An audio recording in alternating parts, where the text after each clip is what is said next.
Make this new school year an opportunity for your kids to learn important life skills with Greenlight. Greenlight is a debit card and money app for families where kids learn how to save, invest, and spend wisely, while parents keep an eye on kids' money habits. Greenlight also helps families get into their fall routine with a chores feature that lets parents assign chores and pay kids allowance when they check them off. Get your first month free at greenlight.com/Spotify. Greenlight.com/Spotify.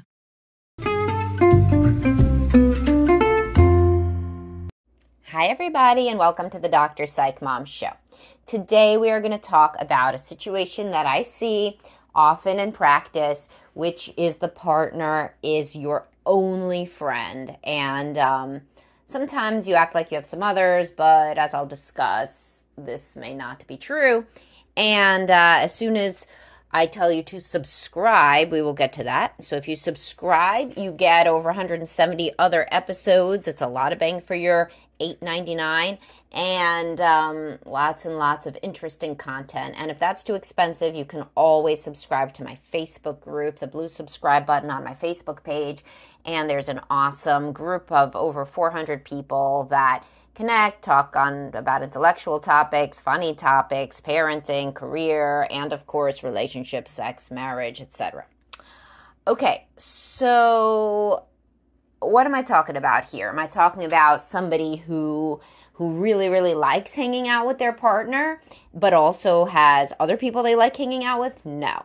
What I'm talking about is somebody who has pretty much undiagnosed depression or social anxiety or regular anxiety, generalized anxiety, and they really don't have any other connections. Maybe they have a group chat, with some people, like the other, their coworkers or somebody on, people in a parenting setting, like a kid's team, and those are the parents that are, of the other kids that are play with your kid or whatever. But you don't have anybody that you could really confide in or that you would tell anything meaningful to. A lot of people get into that situation now more than ever before because we have an increasingly disconnected society. As I discuss all the time, this is bad in so many ways. It's bad for mothers when they're home alone with kids and they don't have anybody to help them because they live too far from family, or our culture is just not that family really helps the same way as it used to be. And it's hard for men when they're preoccupied attachment and they have absolutely nobody that they talk to except for their wife. And so then they pin all their needs for emotional closeness onto her, which is not fair and can really stress the marriage. And then obviously, women do the same thing. I mean, I guess it's not obvious because a lot of people think that women have all these friends. Every woman has a whole big group of friends. Yeah, not so much. That used to be more of the case. And if you look at TV shows that, from the 90s or the thousands even, it was like that. That's why people liked Working Moms so much, because it was this group of moms that are friends. And a lot of people do not have other mom friends that they hang out with that much because they just don't have the time, and society doesn't, it doesn't make space for it anymore. So like, for example, okay, so you have to start off kind of introverted anyway. So you're introverted anyway. Obviously, this isn't going to happen to super extroverts. They make friends no matter what. But if you're kind of introverted anyway, and then basically you're anxious about your kids doing everything they have to do. So then basically your life is between your job and maybe you're home. But if you're home with kids, and you're wondering kind of how to fit in anything besides their sports, their music, their social life, this, that, the other, and you don't ever want to put yourself out there because you're too anxious of rejection. Fear of rejection is really big. When people struggle making friends, that's a major reason why. They don't want to look stupid. They don't want to potentially embarrass themselves by asking somebody to hang out, etc.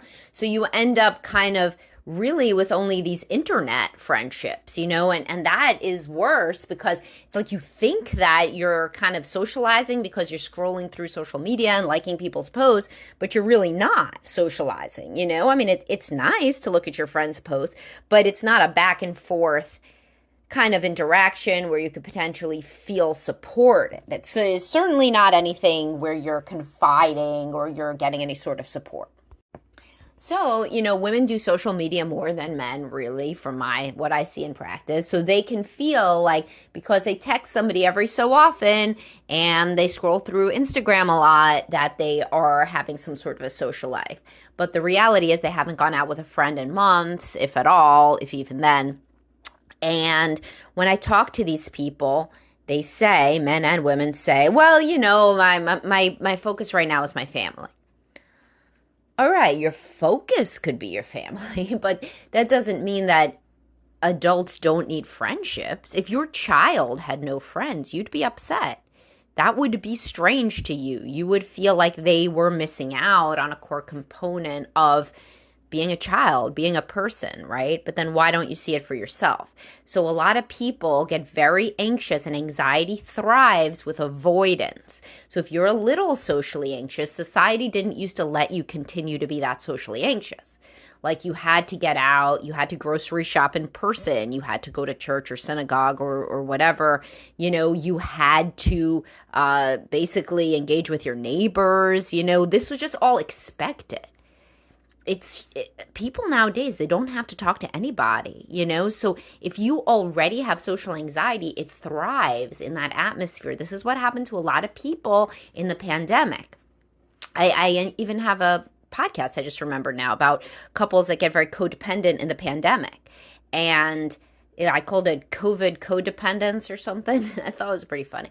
But anyway, it was real. And so people that already struggled with social anxiety did so much worse because they didn't have to practice. They didn't even have to pick up their kids at school and chat with the parents there or anything. And it's really hard to make friends, particularly if you didn't see your parents make that many friends. They probably had more than you because of these things that like if you're somebody who really struggles, your parents probably didn't struggle quite as much because they had to get out of the house. Jobs were in person. Everything was in person. So, you kind of had to interact more than today's introverts do. Today's introverts could be like somebody who hasn't seen people in 3 months, between DoorDash and everything being online. You kind of don't have to go do anything.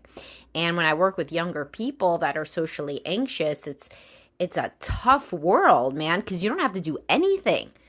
You don't have to get out of the house. It's crazy, And so then, of course, that perpetuates your social anxiety super much. And I think this is borne out in the data about how teenagers, they party less, they have sex less, they do all these things less, they drive less, they do basically anything out of the house or involving other people less than previous generations. So anyway, what I see in couples work is that when people don't have friends, they over rely on the partner. And then the partner has to be all things. The partner cannot be all things. They cannot be a friend group. They cannot be a same-sex friend. They cannot be like another mom. Your husband cannot be another mom. So if you say things that you're struggling with as a mom and he doesn't really understand, if you don't have any other mom friends to talk to, you're going to be pretty mad and disappointed, because you're hoping that he can kind of be everything, and he can't. Nobody can be everything. And guys do this too. They don't have any male friends, and so then they expect their wife to be everything, like activity partner and exercise partner and, of course, sexual partner and friend, and then we want to watch the same things on TV. If you tend at all toward both introversion and preoccupied attachment, this is a bad world right now. Society is very dangerous to you because you can get super, super hyper fixated on only the marital relationship, and then you read all this shit on the internet. I talk all the time. I have a podcast that says what preoccupied guys should look out for on the internet, and it's basically stuff that you could listen to that podcast too, but it's basically stuff that just reaffirms that somehow you're right to be hyper fixated on your wife and your family. You're not being a good guy to only hang out with your family only, not even go talk to another human, so if you're a guy and you have kids, then those kids think, man, being a grown man is boring and just onerous and bad, and daddy doesn't do anything fun ever. And they could think the same thing about mommy, And you don't want your kids to think that adulthood is shitty. And so I said in one of my podcasts was, kids deserve a happy parent. Do you know what this looks like? If you didn't see it growing up, then it's harder for you. But one core component, you heard it here first, so now you know, is having at least one friend, outside of the unit. And this doesn't have to be like you're doing sleepovers and hanging out and going to the mall and spending 20 hours a week with that. I mean, this could be somebody you take a walk with, or somebody that you play a sport with. Men are really big on activity partners like that. Or somebody that you text with and, about more than just in a group chat, just saying hello. Somebody that you could tell. Do you have somebody that you could tell if you had a medical scare, that you're not related to? Or do you have somebody that if you got laid off, like maybe they would offer you some sort of advice? A lot of people don't, and this is really tough. So how do you go about creating a friend group or a network or what have you? You have to put yourself out there. As I tell my kids, as I tell my clients, people are happy when other people reach out and want to be friends with them. That's the truth. Healthy people are happy. Every so often, you'll get somebody who judges you, but it's a numbers game. If you want to cultivate, let's say, a mom friend, if you're a mom, you want to cultivate another mom friend, just ask her to hang out a bunch with the kids at first, or without the kids. If you're a guy and you play any sort of sport, ask somebody to do it with you. Ask somebody to take a run with you. A lot of guys exercise only alone, or join something, join something where everybody works out together and then you can make your friends there.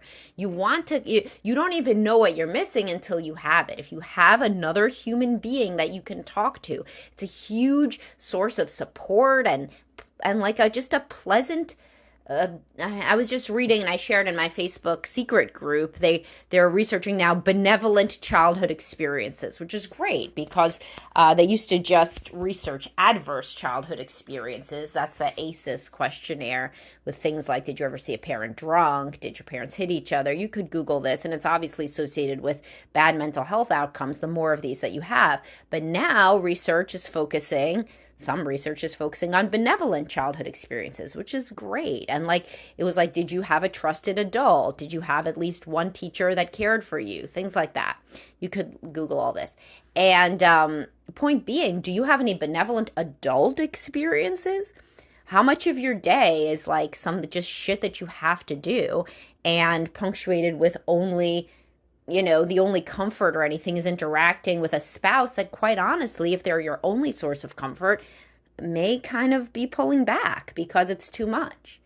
Hanging out with a friend, even for a short amount of time, or getting lunch with a coworker when you usually would just eat by your desk or eat at home or opt into the one day of working in the office versus sitting at home or whatever it is. When you interact with another adult in a pleasant way, that could be considered a benevolent adult experience and something that's going to feel good to you, and something that, if you need to use your kids as a motivator, something that shows your kids that adults have friends, they have a social life, they can have fun. I mean, I have so much obviously on my plate, with between all these businesses and clients and my children and what have you. And whenever I want to cancel or if I have plans with a friend for lunch or whatever, and I think, oh my God, I have too much to do, I don't. Partially because I want to be able to tell my kids, oh, I saw so-and-so for lunch, or I went out to dinner with so-and-so, and they always ask about it and they're interested in it, and it shows that I'm part of a community and I have friends, and that's nice. And, of course, I'm a psychologist, so I think about little things like this, but maybe the first time that you thought about it, but it can be a real eye-opener. Kids like the idea of the parent being kind of ensconced in a community, having friends, giving and receiving social support. Kids like pro-social, things like that. It's good role modeling. And then, of course, when I get there, I'm glad that I did it, even if I could have seen one more client a week and now I can't, or what have you. It still feels better to have done it, to have had a social engagement or networking or whatever the case may be. Anything that originally seems like it will be a time suck ends up being something that is what I'm calling now a benevolent adult experience, And a lot of people don't think also, so of course your kids, I just told you, like to see it, but also your spouse.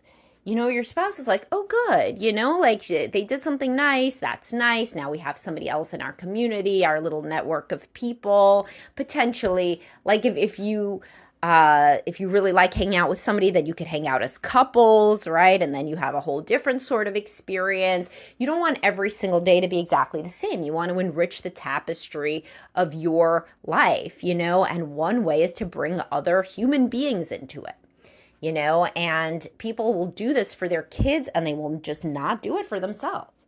And it's really important to think about yourself in the same way as you think about your child, benevolently, with love, with care, wanting, you should want you to have a good day the way that you want your kids to have a good day. Have relationships and connections and support the way you want your kids to have those things.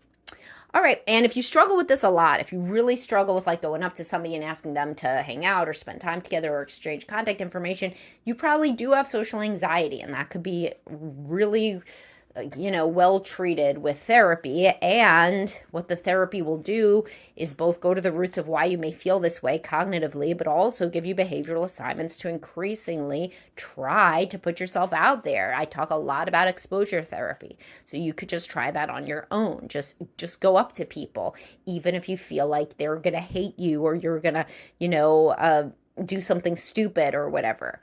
Practice. That's the only way to get better. How do you get to Carnegie Hall, et cetera, et cetera.